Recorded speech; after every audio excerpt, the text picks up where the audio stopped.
बचपन से ही उस बच्चे को खुफिया कबीलों के बारे में जानने का शौक था। वो जानता था कि दुनिया में बहुत से ऐसे कबीले हैं। इसके शहर में ऐसा ही एक अजीब कबीला था जिसका नाम था गूंगा हलवाई कबीला।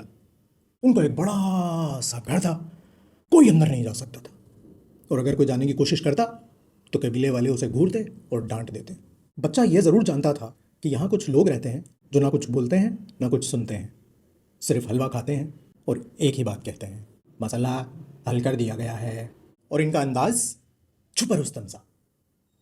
जब बारिश आती तो दीवारों पर बड़ा बड़ा लिख देते, दुआ करो दुआ करो दुआ करो दुआ करो। और अगर बारिश ज़्यादा आ जाती और मुल्क डूब रहा होता तो दीवार पर लिख देते, देखा, अगर हम ना होते तो ये बारिश आपको बहा कर ले जाती।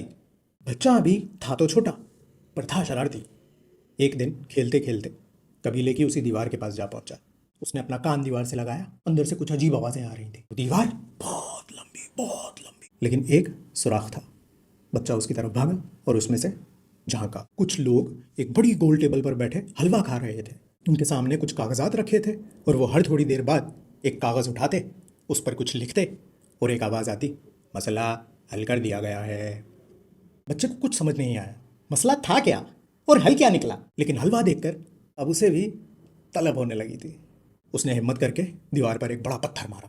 अंदर से आवाज़ आई, कोई मसला पैदा कर रहा है, मसला हल कर दिया जाएगा। अचानक दीवार में से एक खुफिया दरवाज़ा खुला और एक बड़ा सा मूंछ वाला आदमी बाहर आया। काले चश्मे के पीछे छुपी आंखें बच्चे को घूर रही थी। बच्चे ने डरते डरते इन अंकल से पूछा, आप लोग काम क्या करते हो? अंकल मुस्कुराए, चश्मा उतारा, बेटा हम कुछ नहीं करते, हम मसले हल करते हैं। बच्चे ने फिर से सवाल पूछा, लेकिन ये हलवा क्यों खा रहे हो? अरे बेटा, जो मसले हल करता है वही तो हलवा खाता है। बच्चे को अब थोड़ी बहुत बात समझ आने लगी थी, लेकिन पूरी नहीं, और उसके पेट में हो रही थी गुड़गुड़ाहट। दिमाग पर हलवा मंडला रहा था। नीचे देखते हुए कहा, मुझे भी हलवा खाना है। फिर आपको भी मसले हल करना पड़ेंगे। वो तो मुझे नहीं आता, लेकिन आपके साथ सीख लूंगा। अंकल को बच्चे का जज्बा पसंद आया। उसका हाथ थामा, ले गए अंदर। साल गुजरते गए, बच्चा बड़ा होता गया। उसने खूब हलवा खाया।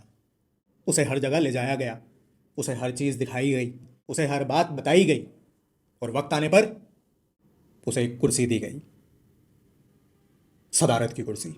बच्चा बहुत खुश था, कबीले वाले भी बहुत खुश थे। अवाम अवाम का बस ठीक था। और उस दिन हलवा और मीठा लग रहा था। अब वो भी सारा दिन हलवा खाता और एक ही बात कहता, मसला हल कर दिया जाएगा। फिर एक वक्त आया जब माहौल बदला। बच्चे को बेचैनी महसूस होने लगी। उसे लगने लगा कि कबीले वाले सिर्फ हलवा खा रहे थे, मसले हल नहीं हो रहे थे। वो परेशान कबीले के एक सीनियर के साथ बैठा और उनसे पूछा, अगर मसले हल नहीं हो रहे तो हम दीवार पर क्यों लिखते हैं? सीनियर मुस्कुराए और जोर से बोले, जिंदाबाद पाकिस्तान। बच्चा चुप हो गया, उठकर चला गया।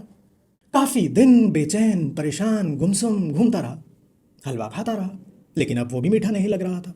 फिर एक दिन मजमे में चिल्ला पड़ा, मुझे वाकई मसलों का हल निकालना है। जैसे ही उसने ये बोला, दीवार के उस पार और इस पार एक लंबी खामोशी छा गई। सब घबरा गए, अवाम सहम गई कि ये कैसे होगा। कबीले के बुजुर्ग एक दूसरे से कानाफूसी करने लगे, और बच्चा जोश में था। वो उस रात खुश था। एक अरसे के बाद चैन की नींद सोया था। ख्वाब में देखा कि वो वाकई मसले हल कर ररहा है और तरक्की पे तरक्की हुए जा रही है। टीवी वाले इस पर फिल्में बना रहे हैं, बाकी बच्चे उसे हीरो बुला रहे हैं। वाह, सुबह आँख खुली तो बिल्कुल चाको चौबंद, ताजा, एम्बिशियस, एकदम नया आदमी। दरवाजे के नीचे देखा, अखबार आया हुआ था। जाकर उठाया, इसी की तस्वीर छपी हुई थी। नाम की जगह लिखा था कैदी नंबर 111।